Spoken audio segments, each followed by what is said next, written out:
This truck right here is a 2011 Ford Ranger, and it's paid for. I believe it's got about 180,000 miles on it. Keep my cleaning supplies right back here. I need to get the bed cover done again. But this little truck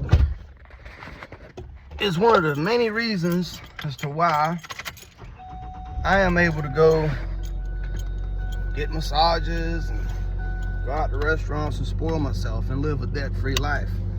I just got done coming out of the massage parlor. I was in there for an hour, and I'll tell you, the girl in there that does the massages, she's like an Asian lady.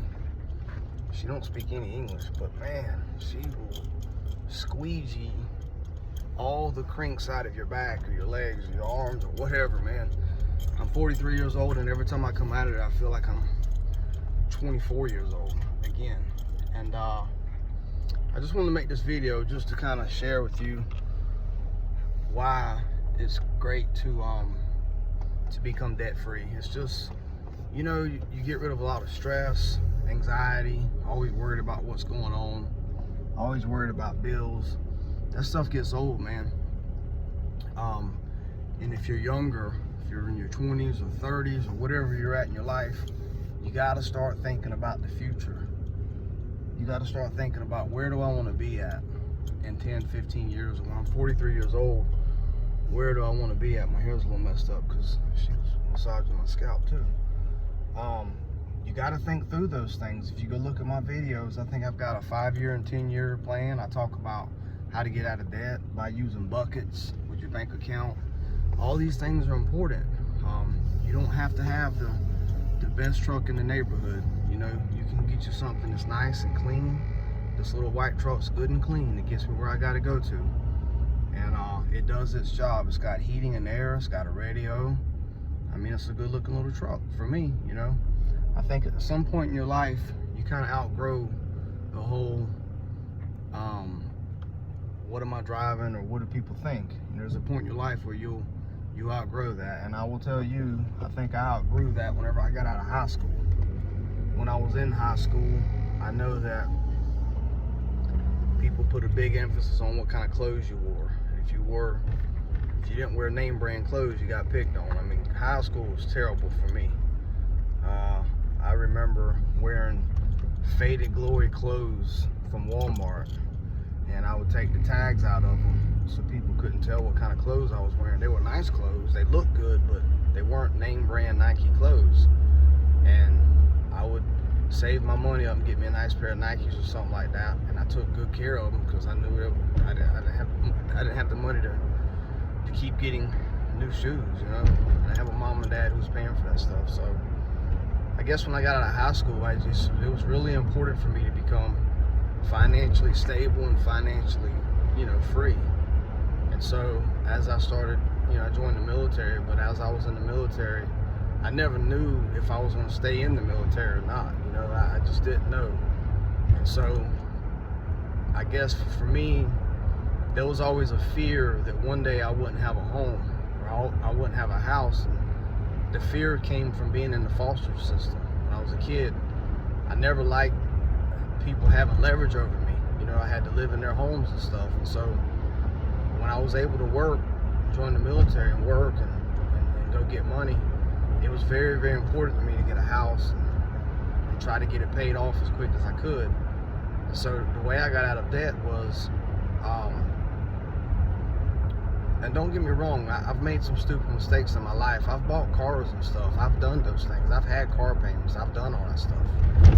I'll tell you that I probably didn't get serious about paying my house off and not having car payments and stuff until I was probably about 29 years old. It was after I read a book called Rich Dad, Poor Dad by Robert Kiyosaki. After I read that book, I got very serious about my life and my finances.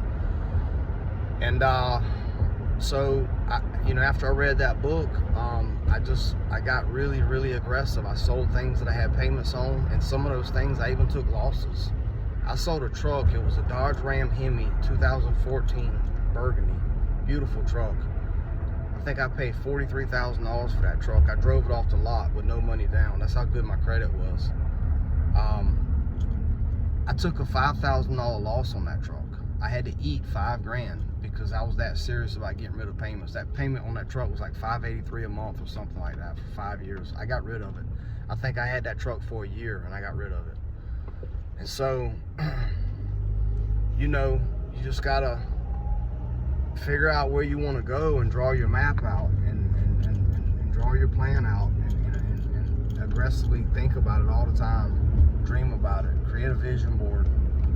I'll tell you, if you ever get debt free, but you don't have no house payment, no car payment, anything like that, it just, man, it just feels good, you know. And then everything just kind of becomes fun. You go out and do things, and you blow money if you got it. No big deal, you know. You just kind of find new things to go do. You actually, to be honest with you actually kind of become bored. You'll become bored. And so you got to find new things to drive you. When I got bored, I started looking into the stock market, and then I started putting money in stocks, and then I picked a number like, hey, I want to get to this much money in the stock market, and that was my goal, and I set out and I did that. You know, and then stock market, or you can buy rental houses. That's a good one. One of the things that I'm struggling with right now, and maybe you guys can comment below because I'd love to know your opinion. This is something I'm coming up on. I'm getting close to military retirement, and I have a house back home. That's where my kids and my wife's at right now, and it's paid for. It's a 3-bed, 2-bath brick home. Actually, it's 4 bedrooms because we converted the garage into a room. It's like 4 bedrooms. It's got a shop out back. It's in a blue-collar type neighborhood, you know. But it's paid for, and we also own 20 acres in that same town. And the 20 acres I bought a long time ago because I planned on building a retirement house there once I got out the military. The thing that I'm struggling with, and I need advice on, or what is your opinion, is if I go build a house out on the 20 acres, I'm probably going to have a mortgage payment because I'm going to have to build it, right? So do you build the dream home that you want, or at least a nice home that you want out on the 20 acres and then get another mortgage, you know? Or do you just live in the house that you got now that's paid for and kind of fix it up, remodel it? I mean, I don't know. I go back and forth on this thing all the time. I thought about building the house out on the 20 acres and then selling the other house or renting it out. I always wanted to keep that house though we currently have, because I always felt like my kids, you know, as they're growing up through life, maybe they can live there, you know, till they get on their feet, you know. Or I struggle with that because then I don't know. Sometimes I ask myself, am I crippling them by doing that, you know, or should I make them go get it on their own? I mean, it's tough, but I would love to know what you think. You know, would you build a new house if you had a pension coming in and you could, you know, pay the mortgage, or would you keep the house you got that's paid for now and just live in it? Either way, it's a good, I got options, and so it's a good thing. And what I would tell you to do and recommend for you to fight for is to create options for yourself. You always want to have as many options as you can so you don't get pigeonholed into one thing in your life. So that's kind of where I'm at right now. Prices nowadays on homes are so expensive, even to try to get them built. These builders want way too much money for what they're building for. I thought about that, and I'm thinking like, man, I'll build it myself. I'll do the contracting myself. You know, how hard could it be? But anyways, I wanted to make this video. I just left the place, like I said. I feel great. I'm gonna go home and take a shower, relax, and have a nice little night. I'm out processing, fixing to leave this duty assignment in a couple more days, probably about 2 more weeks, and I'll be out of here. So anyways, I appreciate it. We'll see you on the next one. That's all I got.